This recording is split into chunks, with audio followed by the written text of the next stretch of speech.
우리 하나님 말씀 베드로전서 4장 7절로 8절 말씀입니다. 신약성경 381면입니다.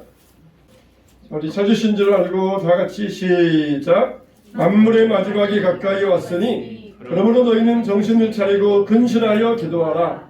무엇보다도 뜨겁게 서로 살아갈지니 사랑은 허다한 죄를 덮느니라. 아멘. 할렐루야. 25년도의 마지막 시간, 마지막 예배에 오신 여러분들을 주님으로, 주님의 이름으로 환영하고 축복합니다. 세상 끝날까지 우리 주님께서 동행하여 주실 줄로 믿습니다. 네. 항상 세상의 모든 일에는 처음이 있으면 끝이 있습니다. 우주에도 시작이 있고 끝이 있어요. 여러분들도 태어난 날이 있었고 그리고 앞으로 죽을 날도 있을 것입니다. 2025년도가 시작된 지가 엊그제 같은데 이제 정말 벌써 마지막 날, 마지막 시간을 맞이하게 되었습니다. 우리 신앙인들은 항상 마지막을 염두에 두고 살 수 있어야 돼요. 세상 사람들은 자기가 영원히 살 것처럼 생각합니다. 자기는 죽지 않고 계속해서 살 것처럼 생각을 합니다. 그러나 우리 신앙인들은 항상 어떻게 해야 돼요? 마지막을 마음에 품으면서 살 수 있어야 됩니다. 이걸 신앙 용어로 뭐라고 하냐면은 종말론적인 삶이라고 그래요. 종말론적인 삶. 종말, 마지막. 우리 신앙 항상 마지막을 염두에 두고 끝을 마음에 두고 살아야 된다. 그래서 항상 우리는 종말론적인 신앙을 가져야 된다. 이게 한때는 굉장히 많이 강조했어요.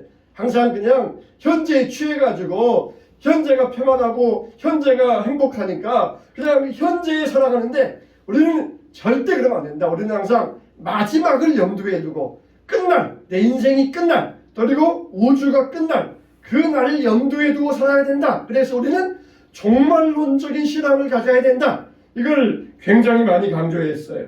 그래서 우리는 언젠가 세상을 떠날 때가 올 것입니다. 그리고 언젠가는 이 지구도 종말을 맞이할 때가 올 것입니다. 정말 내가 세상을 떠나는 날과 지구가 종말을 맞이할 날 알 수 있어요? 알 수 없어요. 누구도 알 수가 없습니다. 분명한 것은 뭐냐면은 내가 세상을 떠날 날과 지구의 종말이 올 날이 점점 가까워지고 있다는 것이에요. 이것만은 분명합니다. 어제보다는 오늘, 또 내일, 모레 점점 더 우리가 세상을 떠날 날과 지구가 종말을 맞이하면 점점 더 가까워지고 있다는 것이에요. 그런데 사람들은 이것을 실감을 못해요. 실감을. 우리는 신앙생활은 실감하며 살아야 됩니다. 아무리 그림 속에 맛있는 떡이 있어도 그거는 맛볼 수가 없어요. 실감이 나지 않습니다. 내가 떡을 갖다가 먹어봐야 이 떡이 무슨 맛인지, 단맛인지, 어떤 맛인지 우리가 실감 날 수가 있어요. 사람들은 점점 내가 죽을 날이 가까이 오고 있고 지구의 종말이 가까워오고 있는데도 이걸 실감을 나지 않아요. 실감을 내지 못하고 있습니다. 우리는 실감나게 살아야 돼요. 마지막 날에 있다. 그리고 이 우주가 언젠가는 끝날 날이 있다. 우리가 이것을 실감하며 살아야 돼요. 그래서 주님께서 뭐라고 하셨어요? 도적같이 온다고 그러셨잖아요. 도적같이. 내가 도적같이 오리니 그러면은 도둑이 언제 올 줄 모르니까 그냥 아무런 대비하지 않아야 됩니까? 예수님이 언제 올 줄 모르니까 우리가 그냥 잊고 살아야 됩니까? 도둑이 언제 올지 모르니까 대비해야 되는 것처럼 예수님이 언제 오실지 모르니까 우리는 대비하며 살아야 돼요. 이게 실감나는 거예요. 실감나는 거. 야, 어제도 도둑이 안 왔고 그제도 안 왔고 작년에도 도둑이 안 왔고 재작년에도 도둑이 안 왔으니까 막 내년에냐 도둑이 오겠느냐 그러면서 그냥 손 놔버리고 잠만 자고 있으면 안 된다는 것이에요. 실감나게 정말 오늘 밤에라도 도둑이 오는지 모른다 그러면서 실감나게 몽둥이 들고 총 들고 칼 들고 도둑이 올 것을 대비하며 있어야 된다. 이게 실감나는 신앙이에요. 예수님 어제도 안 오셨고 작년에도 1000년 전에도 2000년 전에도 안 오셨는데 설마 내년에 오시겠느냐 그러면서 그렇게 맘 놓고 살지 말고 실감나게 예수님 당장 오늘 밤에 오실지 모른다 그렇게 실감나게 살아가는 거예요. 언제 오실지 모르니까 항상 실감나게 대비하며 살라는 것입니다. 옛날 로마 황제 가운데 한 황제는 신하들이 자기를 아련하러 오잖아요. 그럴 때 항상 이런 말을 하게 했어요. 메멘토 모리, 그런 말을 하게 했어요. 그건 뭐냐면은 죽음을 기억하시오, 그런 말을 하게 했어요. 황제가 돼가지고 얼마나 그 영화롭고 편안하고 존귀하고 이 사치가 그게 되랍니까? 세상이 그냥 한뻑 취해가지고 그냥 자기 위에 아무도 없고 혼자 자기 말이 법이고 자기 말이면 모든 게 움직이는 세상 가운데 세상에 꽉 취해가지고 살아가면서 그냥 끝날 날 모르고 있을 때 신하들이 들어오면서 메멘토 모리, 황제여 죽음을 기억하시오, 그러면은 정신을 차렸다는 것이, 아, 내가 이렇게 황제로서 사치스럽고 영화스럽고 이렇게 풍하고 이렇게 존귀하지만은 나도 언젠가는 끝날 날이 있다, 그걸 기억하면서 정신 차리며 살라. 그러면서 이 황제는 항상 신하들에게 그걸 부탁을 했어요. 들어올 때 입에 발린 말들 아무 말 하지 말고 죽음을 기억하시오, 죽음을 잊지 말고 사시오. 당신이 지금은 아무리 그렇게 존귀하고 영원롭다 할지라도 초라하게 한 평짜리 무덤에 누워가지고 썩어갈 날이 올 것입니다. 그때를 기억하지 못하고 살아가면은 당신은 어리석은 자입니다. 여러분, 정말 우리는 살다 보면은 현재에 빠져버려요. 현재 지금이 편안하면은 옛날도 그랬고 앞으로도 그럴 줄 알아요. 그냥 지금 즐거우면은 옛날에 힘들었던 거 잊어버립니다. 마치 개구리 올챙이 시절 잃어버린다고 지금 행복하면은 옛날도 행복했고 앞으로도 행복할 것이다 그러면서 현재에 빠져서 살아가요. 지금 힘들면은 항상 자기는 힘들었고 앞으로도 자기는 힘들 것이다 그러면서 현재에 빠져 살기 쉬운 게 우리 인간들의 모습이에요. 근데 이 예수님께서는 오늘 우리 말씀에 만물의 마지막이 가까웠다 그러면서 우리에게 재림이 가까웠다는 것을 일깨워주고 계셔요. 세상에 많은 역사적인 사건들이 있었잖아요. 그런데 지금까지 역사적인 가장 위대한 사건은 무엇이냐 그랬을 때에 예수님의 탄생이에요. 바로 성탄절날 예수님이 이 땅에 탄생하신 사건, 그게 지금 세상에서 있었던 모든 역사적인 사건 중에서 최고의 위대한 사건입니다. 어떤 사건들보다 다 합쳐놓은 것보다 예수님의 탄생만큼 지금 역사 가운데 위대한 사건은 없어요. 그리고 앞으로 또 최고 위대한 사건이 하나 남아있는데 그건 뭐냐? 예수님이 재림에 오시는 것입니다. 예수님이 다시 오시는 것, 그건 앞으로 있을 아직 이루어지지 아니한 최고의 역사적인 사건이 될 것이에요. 그러니까 지나온 역사 속에서 최고의 사건은 예수님의 탄생이고 미래에 있어서 최고의 사건은 예수님의 재림. 이게 바로 예수님의 초림과 재림, 역사 속에서 가장 위대한 일들 두 가지 꼽으라면 이걸 말할 수가 있어요. 그런데 예수님이 다시 오시는 날은 어떤 날입니까? 그날은 우리 인생의 결산의 날이에요. 우리 인생의 마지막 승리의 날이 될 것입니다. 초대교회 교인들은 번개치잖아요. 막 바람 불잖아요. 그러면은 예수님 오늘 오십니까? 그러면서 그런 기대감을 가졌어요. 또 막 폭풍 치면은 예수님 오늘 오십니까? 그러면서 기대감을 가졌어요. 그래서 초대교회 교인들은 인사도 뭐라 그랬어요? 마라나타, 우리 주님이 다시 오십니다. 그렇게 마라나타 인사를 했어요. 이런 신앙이 항상 초대교회 교인들을 긴장하게 만들었던 것입니다. 여러분, 우리가 이 긴장감, 사람이 너무 긴장하고 있어도 스트레스가 심해가지고 몸이 나빠져요. 근데 반대로 너무 긴장이 탁 풀어져가지고 해이해져 있어도 이거는 정신건강이 나쁩니다. 그냥 너무 긴장이 있어도 몸이 나쁘고 너무 그냥 해이해져 있어가지고 있어도 이게 정신건강이 나빠요. 요즘 오늘날 우리 한국교회 신앙인들은 어떤 모습일까요? 막 이렇게 긴장하며 살고 있습니까? 아니면 해이해져 살고 있습니까? 어떤 경우에요? 완전히 긴장이 완전히 풀려 있어요. 완전히 풀리는데 정신건강이 안 좋아요. 그러니까 요즘은 그런 법을 만든대요. 퇴근하면은 직장에서 업무상 카톡 금지하는 법, 이런 법을 만든대요. 이 정신이 너무 약해 있으니까 직장에서 퇴근한 다음에 까똑 하고 카톡만 와도 그냥 놀라도끼처럼 화들짝 놀라가지고 그것 때문에 스트레스 받아가지고 이게 나쁘니까 퇴근한 다음에는 일절 카톡 금지. 그래서 그때부터 또 업무가 시작되니까 이거는 업무상 이거는 안 된다 그래가지고 퇴근한 다음에는 카톡도 못하게 하는 그런 법을 만든다는 것이에요. 너무 정신이 약해져 있고 해이져 있으니까 까똑 그러면은 그냥 막 긴장해가지고 그때부터 막 이렇게 두려워한다는 것이에요. 우리는 너무 이렇게 이 긴장감이 해이해져 있습니다. 완전히 초대교회 교인들에 비하면 긴장감이 완전히 풀려 있어요. 우리는 긴장감을 가져야 됩니다. 그래야 하루하루를 책임감 가지고 살 수가 있어요.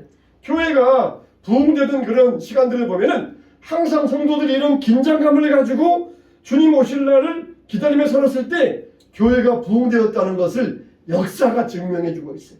우리 한국 교회도 부흥될 때가 있었고 미국 교회도 그러고 유럽 교회도 그러고 초대교회도 그러고 항상 그때가 되면은 교인들이 이런 긴장감을 가지고 살았을 때 교회가 부흥됐다는 것이 증명하고 있어요. 오늘날 우리가 너무 해이해져 있어요. 아무런 긴장감이 없습니다. 아무런 예비도 없고 대비함이 없어요. 로마 시대 때 베스비우스라는 산이 있었어요. 베스비우스. 아마 들어보셨을까요? 이 베스비우스 산에는 높은 산인데 그 산의 중턱에 한 마을이 있었어요. 이 중턱이 평평한 지역이 있어가지고 그 마을에 2,000명 정도 사는 마을이 있었어요. 근데 어느 날 이 마을에 수염이 덥수룩한 노인이 나타났습니다. 소위 애언자라고 하는 노인이었어요. 이 노인이 나타나서 이 마을 사람들이 그냥 주지육림에 빠져가지고 방탕한 모습을 보았을 때에 애언을 하기 시작합니다. 저 화산은 곧 폭발할 것이다. 여러분들이 살 길은 두 가지밖에 없다. 하나님 앞에 회개하고 새 길을 찾는 것과 그리고 빨리 이사가고 도망가는 것이다. 여러분이 사는 길은 이 두 가지밖에 없다. 그래서 회개하고 하나님 앞에 회개하고 새 삶을 살든지 아니면은 이사 가든지 그래야 너희들이 살 수 있다. 그런데 사람들은 이 노인의 말을 미친 사람의 말로 여겼어요. 근데 드디어 그로부터 16년이 지난 어느 날 그 베스비우스 화산이 폭발하고 말았어요. 2,000명의 마을 사람들은 도망갈 틈도 없이 화산재에 묻혀가지고 온 마을이 다 화산에 묻혀버리고 말았어요. 이게 바로 폼페이를 이야기하고 있습니다. 우리는 정말 다가오는 그날 바라보면서 어떻게 살아야 되겠습니까? 바울 사도는 기도하라, 사랑하라, 그리고 대접하라 이런 말씀을 하고 있어요. 마지막 때가 되면은 뭐하라? 기도하라는 것이에요. 왜 기도해야 됩니까? 우리는 마지막 날을 생각하면은 굉장히 사람들은 당황을 해요. 혼란스러워합니다. 불안해합니다.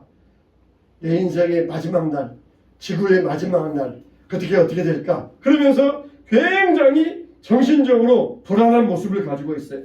우리가 그런 자세로 마지막 날을 맞이하는 것은 올바른 태도가 아니에요. 마지막 날 맞이할 때 당당하게 맞이해야 되잖아요. 담대하게 맞이해야 되잖아요. 근데 기도하지 않고 있으면은 항상 마지막에 대해서 내가 오늘 죽을까? 교통사고 나서 안 죽을까? 칼에 맞아서 안 죽을까? 내가 또 암에 안 걸릴까? 그러면서 항상 불안해요. 그러나 기도하면은 마지막이 와도 당당하기 때문에 기도하라는 것이 오히려 마지막이 올수록 더 차분해지는 것이. 결혼식을 앞둔 신부가 있어요. 근데 이 신부가 결혼식을 앞두고 결혼식 날이 다가오면 다가올수록 막 불안해하고 막 염려하고 그러다 그러면은 이 신부는 어딘가 이상한 여자예요. 자기의 과거가 들통날까봐 결혼식 날이 다가올수록 막 불안해하고 걱정하고 그럴 것이에요. 그런데 정말 순결한 신부라 그러면은 결혼식 날이 되면 될수록 기뻐하고 어서 그날이 안 오나 그러면서 당당할 것이에요. 우리는 어떻습니까? 정말 맨날 불안해하지 않아요? 주님 오실 날이 가까웠다. 우리가 주님 앞에 손에 가까운다 그랬는데 당황해하면서 걱정하지 않습니까? 이거는 정말 불안해하는 신부와 같은 자세, 잘못된 것이에요. 우리는 당당해야 됩니다. 우리의 태도가 정말 담대한 태도가 되어야 돼요. 너희 중에 누구든지 지혜가 부족하거든 후히 주시고 꾸짖지 아니하시는 하나님께 구하라. 그리하면 주시리라. 왜 기도해야 돼요? 지혜로워지기 위해서 기도하라는 것이에요. 기도는 우리를 지혜롭게 만들기 때문에 기도하라는 것입니다. 또 우리가 거룩해지기 위해서 기도해야 돼요. 기도한 만큼 우리 영혼이 깨어나게 됩니다. 우리가 거룩해지기 위해서 기도해야 돼요. 만물의 마지막이 가까웠으니 뭐라 그랬어요? 정신을 차리고 깨어 기도하라. 기도는 정신 차리는 거예요. 정신 차리는 거. 나 정신 좋아요. 나 정신 아주 똑똑합니다. 기도 안 하면은 정신은 흐리멍텅해요. 기도하는 게 바로 우리를 정신 차리게 만드는 거예요. 정신 차리게 말은 냉정하라는 겁니다. 냉정하라, 냉철하라. 어떤 상황에서도 냉정하게 생각해야 된다는 것이에요. 정신 차리면은 냉정하잖아요. 그래서 내가 이런 상황에서 뭐가 중요한지, 무엇이 더 중요한지 잘 분별력을 갖는 것. 그게 바로 정신 차리는 것이에요. 술 마시고 마약하면은 정신이 해롱해롱 해가지고 정신줄 놓아버립니다. 그래서 지갑을 다 흘리고 다니고 돈을 흘리고 다니면서도 그게 중요한지 몰라요. 자, 만물의 바지 가까웠으니 정신을 차리고, 정신 차린 건 뭐예요? 기도한다는 거예요. 기도한다는 것. 그래서 우리가 정신 차리고 기도하라.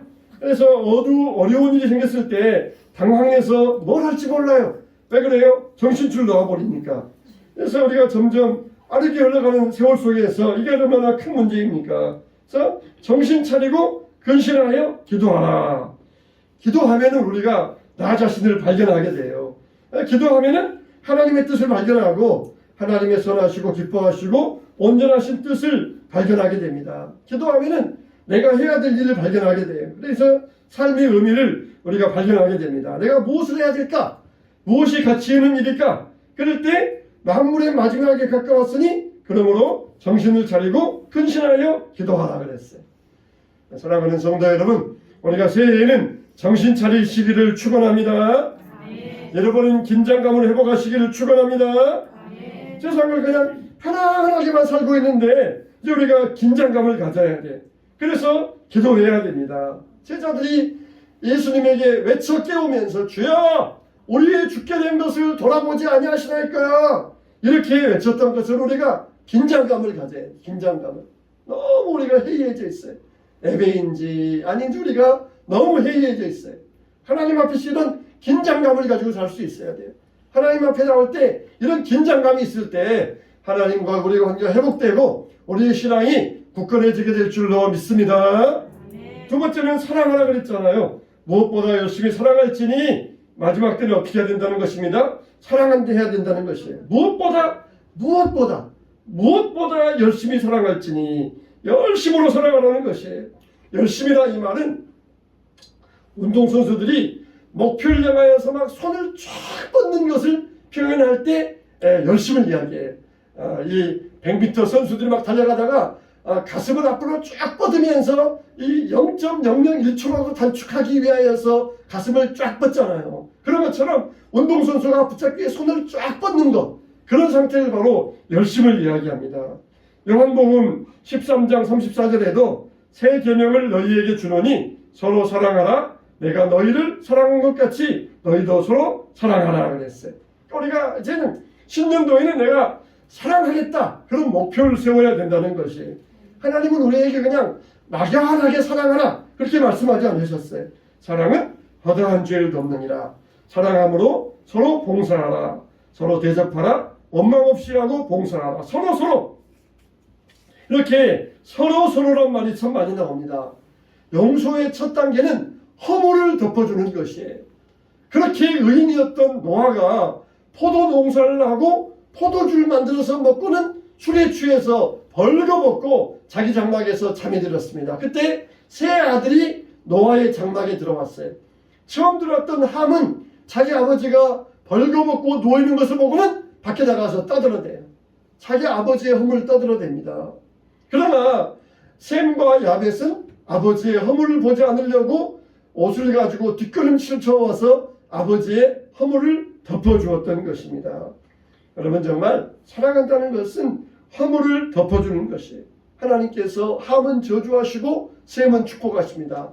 셈의 하나님이 될 것이다. 그러면서 셈과 야벳을 축복해 주셨어요.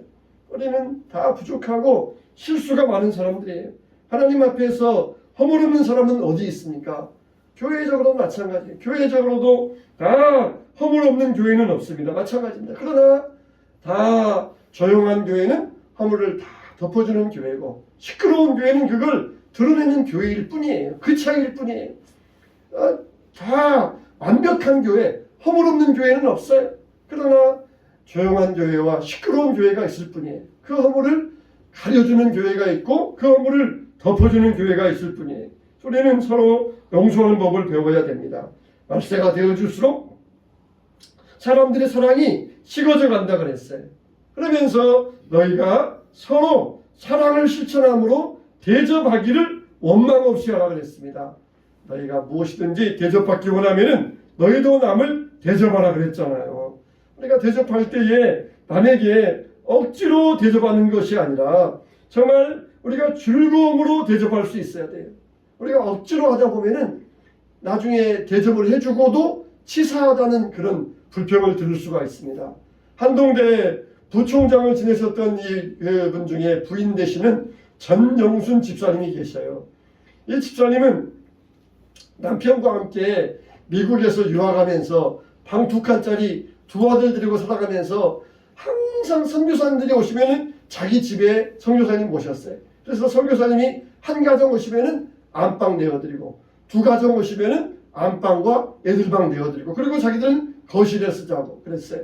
아이들이 선교사님 오실 날만은 손꼽아 기다립니다. 왜 그러느냐? 평상시에는 그냥 아무거나 반찬 먹는데 선교사님만 오면은 어머니가 그냥 고기 반찬에 무슨 반찬을 그렇게 풍성하게 준비하시는지 선교사님만 오면은 제일 잘 먹는다네. 그래서 자기 집에 손님 오면은 보통 아이들이 귀찮아하는데 손님 오면은 이 아이들은 너무너무 좋아가지고 기뻐했다는 것이에요. 자기를 위해서는 아들과 남편 다 자기가 이발해주면서 깎을 정도로 이렇게 자기를 위해서는 아껴가면서 선교사님들 위해서는 최고의 것으로 대접하고 그렇게 모셔주셨다는 것이에요. 여러분 정말 우리가 사람들에게 대접을 한다는 것은 원망 없이 하는 대접이 되어야 돼요. 초대교회 교인들의 집은 항상 열려져 있었습니다. 언제든지 오세요. 그러면서 항상 집문을 열어놓고 손님을 맞이하고 나그네를 대접했던 것이에요. 그리고 항상 예배 처소로서 그 집이 열려 있었어요. 아브라함도 부지 중에 나그네를 대접했지만 그게 천사를 대접한 일이었다. 그렇게 말씀하고 있습니다. 우리는 서로 봉사하는 자가 되어야 돼요. 마지막으로 서로 봉사하라고 말씀하고 있어요. 각각 은사를 받은 대로 하나님의 은혜 받은 청지기처럼 서로 봉사하라고 말씀하고 있습니다. 우리가 10년도 우리 교회의 표현은 기도하고 사랑하는 교회입니다. 기도하고 사랑하는 교회 만물의 마지막에 가깝으니 우리가 신앙의 긴장감을 품기 위하여서 만물의 마지막에 가까운 줄 알고 항상 기도하며 깨어서 사랑하며 봉사할 때에 주님을 맞이하게 될 것입니다. 여러분 주님이 오셨을 때 여러분들은 어떤 모습이길 원하십니까? 막 그냥 교회가 나누어가지고 네 편 내 편 싸우고 있는데 주님이 오셨다. 얼마나 부끄럽겠어요. 그러나 내가 기도하고 있는데 주님이 오셨어요. 우리가 서로 사랑하고 있는데 주님이 오셨어요. 내가 열심히 봉사하는데 주님이 오셨어요. 얼마나 기쁘겠습니까? 서로 그냥 네 편 내 편 나누어가지고 그렇게 불화 겪고 있는데 주님 오시지 않고 내가 사랑하고 있을 때 주님이 오신다면 얼마나 감사하겠습니까? 어느 여류문학가가 있었어요.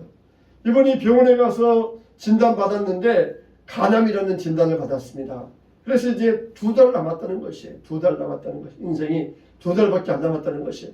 그래서 집에 돌아가서 가만히 생각해 보았습니다. 내가 남은 인생 2달 동안 뭘 하며 살아야 되나 그렇게 가만히 생각해 봤더니 인생에 자기가 가장 후회한 일이 다른 사람들을 사랑하지 못했던 일 이게 가장 후회되는 일로 떠올랐어요. 그래서 그동안 자기와 벽을 쌓고 살았던 사람들의 얼굴을 떠올리면서 그 사람 이름을 하나하나 적었습니다. 그리고 전화했어요. 내가 이제 2달밖에 안 남았는데 당신과 감정, 안 좋은 감정, 다부근 감정 해소하고 세상을 떠나기 원한다. 그러니까 2달밖에 안 남은 사람들 소원을 누가 안 들어주겠어요? 그리고 찾아가서 울면서 또 용서해줘, 용서받고 그러기를 2달을 보냈어요.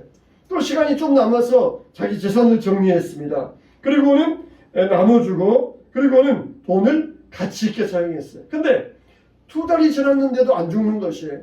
이상하다. 왜 안 죽지 하고 병원에 가봤더니 고진이었어요. 간암이 아니었던 것입니다. 옆 사람이 물어보았어요. 후회하지 않습니까? 돈 쓴 것 후회하지 않습니까? 물어보았더니 내 인생에서 지난 2달만큼 값진 적은 없었습니다. 그리고 앞으로도 나는 남은 인생을 그런 마음가짐으로 살겠습니다. 이렇게 간증을 했다는 것입니다. 여러분, 우리는 정말 후회 없는 내일을 위하여서 오늘을 어떻게 살아야 되겠습니까? 지금 우리가 기도하고 결정해야 됩니다. 이 한 해 금년에 살아가기로 작정하며 주님께 자신을 바치시기 바랍니다. 우리 교회가 새해에는 기도하고 사랑하는 교회로서 정말 주님 오실 때에 주님이 우리를 기도하는 모습, 우리의 사랑하는 모습을 보시면서 우리를 칭찬하시고 축복하여 주실 줄로 믿습니다. 신앙의 이렇던 긴장감을 회복하시면서 항상 주님 앞에서 이 믿음의 끈을 더욱더 붙잡고 주님을 더욱더 사랑하며 기도하며 나아가는 저와 여러분 되시기를 주님의 이름으로 축원합니다. 축원합니다.